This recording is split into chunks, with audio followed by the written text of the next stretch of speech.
প্রিয় শিক্ষার্থীবৃন্দ, আজকে তোমাদের দেখাবো মানুষের মস্তিষ্কের গঠন। মানুষের মস্তিষ্ক আসলে কি? মানুষের মস্তিষ্ক হলো কেন্দ্রীয় স্নায়ুতন্ত্রের খুবই গুরুত্বপূর্ণ একটা অংশ, যা আমাদের সকল কাজ নিয়ন্ত্রণ করে, আমাদের স্মৃতি ধারণ করে।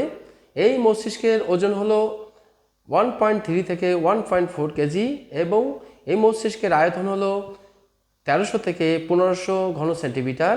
প্রতিটি মস্তিষ্কে প্রায় 100 বিলিয়ন নিউরন থাকে। ভ্রূণীয় অ্যাক্টোডাম থেকে এই মস্তিষ্ক তৈরি হয়। আমরা দেখি এবার মস্তিষ্কের গঠন।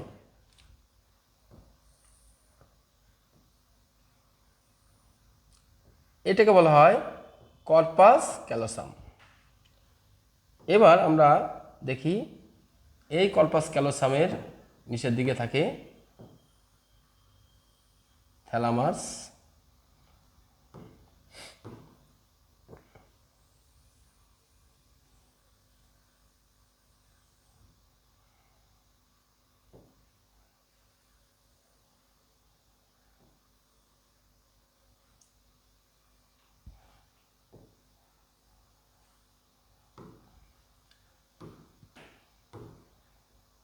এটাকে বলা হয় পিটুইটারি গ্রন্থি, বলা হয় সেরেবেলাম, ওজন 150 গ্রাম। এর মধ্যে রয়েছে নিউরন।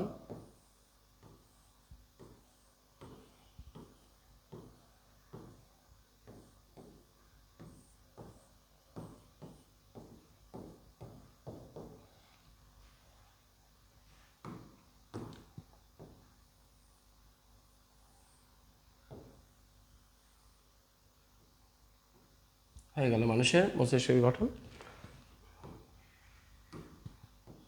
এখন যেটা আঁকতেছি এটাকে বলা হয় কর্পাস ক্যালোসাম। এই কর্পাস ক্যালোসাম সেরেব্রাম, ডান ও বাম সেরেব্রাল হেমিস্ফিয়ারকে সংযুক্ত করে।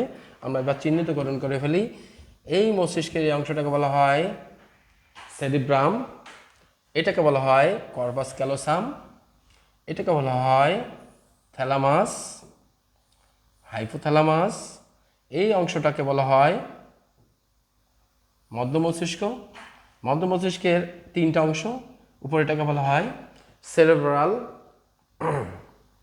নিচের অংশটাকে বলা হয় সেরেব্রাল পেডাঙ্কাল, মাঝখানের অংশটাকে বলা হয় সেরেব্রাল অ্যাকুইডাক্ট, আর উপরেটাকে বলা হয় কর্পোরা কর্ডেজেমিনা। এইটাকে বলা হয় সেরেব্রাম, এর পিছনেকে বলা হয় পন্স, নিচের অংশটাকে বলা হয় মেডুলা অবলঙ্গাটা, এই অংশটাকে বলা হয় পিটুইটারি গ্রন্থি।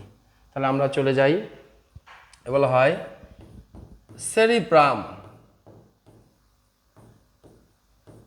এটাকে বলা হয় কর্পাস ক্যালোসাম,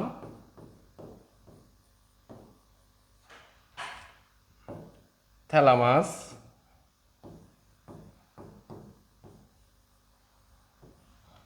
হাইপোথ্যালামাস,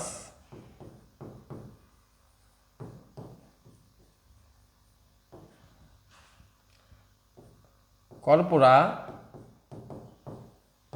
কোয়াড্রিজেমিনা, কোয়াড্রিজেমিনা, এটাকে বলা হয় সেরিব্রাল অ্যাকুইডাক্ট, অ্যাকুইডাক্ট,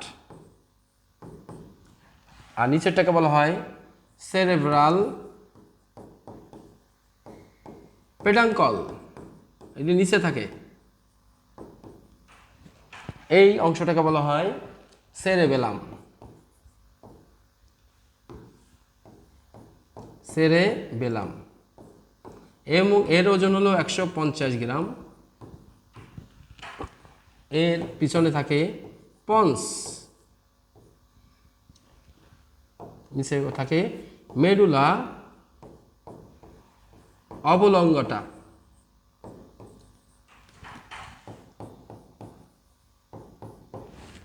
এটাকে বলা হয় পিটুইটারি গ্রন্থি। এটা মস্তিষ্কে অবস্থান করে, পিটুইটারি গ্রন্থি। এবার আসি আমরা জিনিসটা তোমাদের বুঝিয়ে দিই। টোটাল মস্তিষ্কে তিনটা অংশ, অগ্র মস্তিষ্ক, মধ্য মস্তিষ্ক, পশ্চাৎ মস্তিষ্ক। এই অগ্র মস্তিষ্কের আবার তিনটা অংশ, মধ্য মস্তিষ্কের আবার তিনটা অংশ, আবার পশ্চাৎ মস্তিষ্কেরও তিনটা অংশ। অগ্র মস্তিষ্কের তিনটা অংশ কি কি? এই থ্যালামাস, সেরেব্রাম, থ্যালামাস, হাইপোথ্যালামাস, এই তিনটাকে একত্রে কি বলা হয়? অগ্র মস্তিষ্ক। মধ্য মস্তিষ্কের তিনটা অংশ, কর্পোরা কোয়াড্রাসেমিনা, সেরেব্রাল পেডাঙ্কাল, সেরেব্রাল অ্যাকুইডাক্ট, এই তিনটাকে একত্রে বলা হয়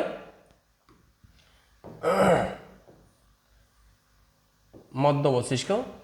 এবং শেষে এই তিনটাকে বলা হয় একত্রে পশ্চাৎ মস্তিষ্ক। তাহলে এটার নাম হলো অগ্র মস্তিষ্ক,